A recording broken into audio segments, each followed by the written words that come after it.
Stop jadi ibu sempurna. 7 tips manajemen waktu IRT. Hidup lebih tenang, keluarga jadi bahagia. Sebelum video ini lanjut, jangan lupa klik tombol subscribe, share, dan like ya. Makasih. Dan kita lanjut sekarang. Halo ibu-ibu semua. Semoga ibu-ibu semua sehat selalu dan bahagia terus ya. Jujur deh, siapa yang pagi ini baru bangun tidur, langsung disambut bakson tangisan anak. Cucian numpuk setinggi gunung Semeru. Ditambah minyak goreng habis pas mau numis kangkung. Rasanya pengen resign jadi ibu rumah tangga, tapi bingung mau naruh surat resignnya ke siapa. Boro-boro dapat pesangon yang ada, malah dapat bonus kerutan di jidat. Menurut artikel psikologi populer yang baru-baru ini rame dibahas di grup WhatsApp sebelah, sindrom pengen jadi ibu sempurna atau perfect mom syndrome itu justru jadi pemicu utama stres tingkat dewa buat para emak di era modern ini. Kita tuh sering kemakan estetikanya selebgram yang rumahnya selalu rapi mentereng, anaknya anteng, makan brokoli rebus, dan ibunya sempet dandan glowing badai.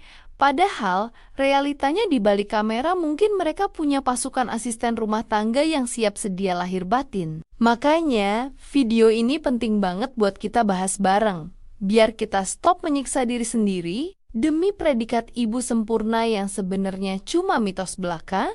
Yuk, mari kita turunkan standar kesempurnaan itu demi kesehatan mental kita yang lebih berharga daripada piring kinclong. Langkah pertama yang harus kita lakuin adalah menerapkan metode eliminasi kerjaan yang gak mendesak, alias belajar bodo amat yang elegan. Kalau biasanya kita merasa berdosa kalau nggak nyetrika baju rumahan sampai licin, sekarang saatnya kibarkan bendera putih untuk urusan daster atau kaos oblong anak yang toh bakal kusut lagi dalam waktu 5 menit setelah dipakai guling-gulingan di lantai. Contoh nyatanya begini bun, mulai hari ini pisahkan baju yang benar-benar butuh disetrika kayak baju kerja suami atau baju pergi.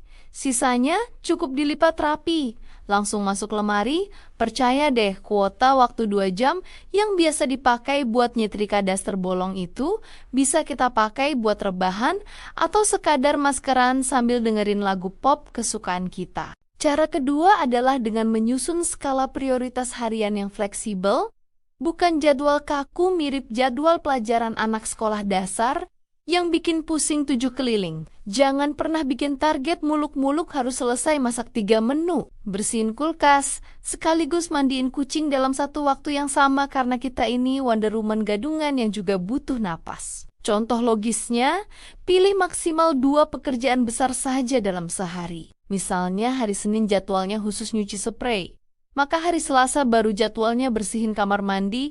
Jadi kalau hari ini rumah agak berantakan dikit, karena anak lagi aktif-aktifnya main Lego, ya sudahlah biarkan saja dulu.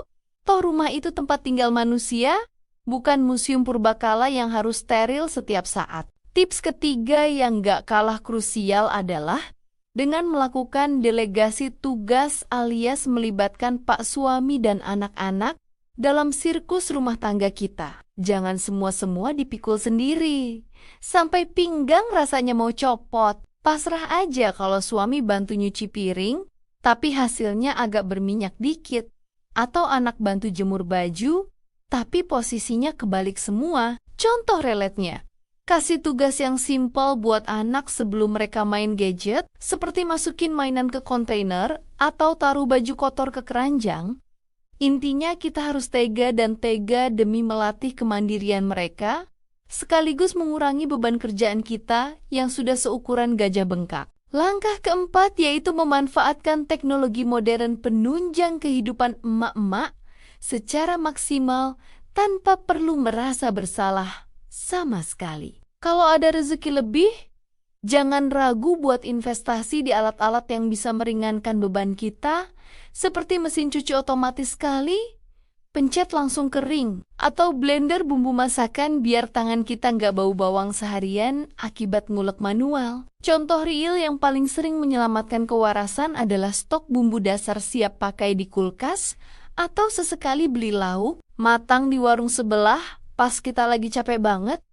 Ingat ya bun, anak kita itu butuh ibu yang waras dan tersenyum bahagia, Bukan ibu yang pingsan di dapur gara-gara maksa masak rendang dari nol sambil gendong bayi. Cara kelima yang sering dilupakan adalah membuat zona waktu sakral untuk diri sendiri, atau yang kerennya disebut me time walaupun cuma 15 menit sehari. Waktu sakral ini bukan berarti kita harus pergi ke salon mahal atau jalan-jalan ke mall sendirian. Tapi sesimpel ngopi anget di pojokan teras pas anak-anak lagi tidur siang tanpa diganggu.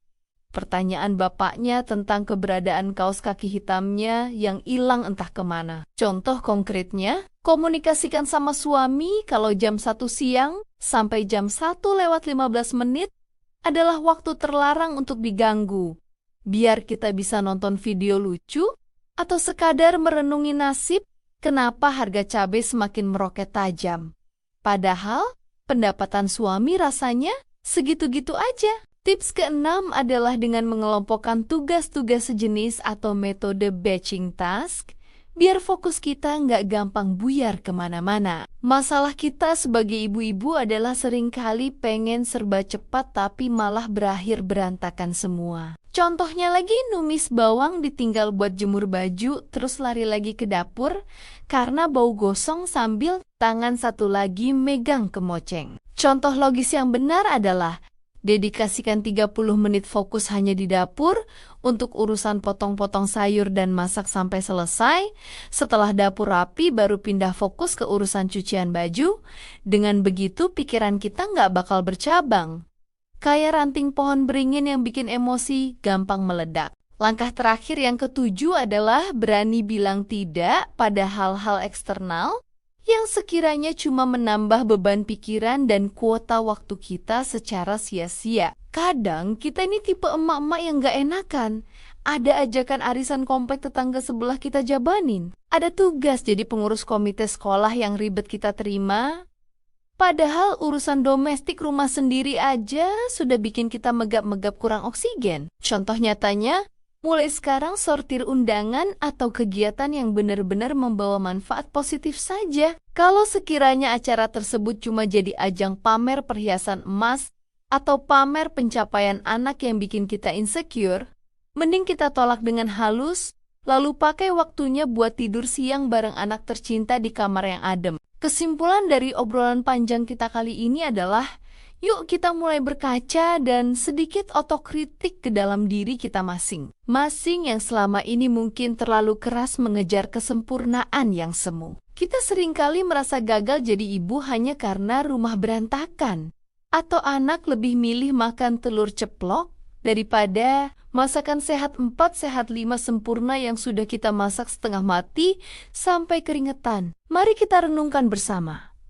Anak-anak kita tidak akan mengingat apakah lantai rumah kita selalu mengkilap setiap hari. Tapi mereka akan selalu mengingat apakah ibunya sering tersenyum peluk mereka, atau malah sering marah-marah histeris mirip singa kelaparan, gara-gara stres dikejar target kerjaan rumah yang gak ada habisnya. Jadi mulai detik ini, mari kita buang jauh-jauh rasa bersalah itu, mari bangun optimisme baru bahwa kita adalah ibu yang hebat, dengan segala kekurangan kita. Hidup tenang dan keluarga bahagia itu dimulai dari senyuman tulus seorang ibu yang bahagia dan merdeka dari tuntutan menjadi sempurna. Nah, demikian dulu dan terima kasih sudah sabar dengerin cerita dan curhatku. Sampai ketemu di video-video berikutnya.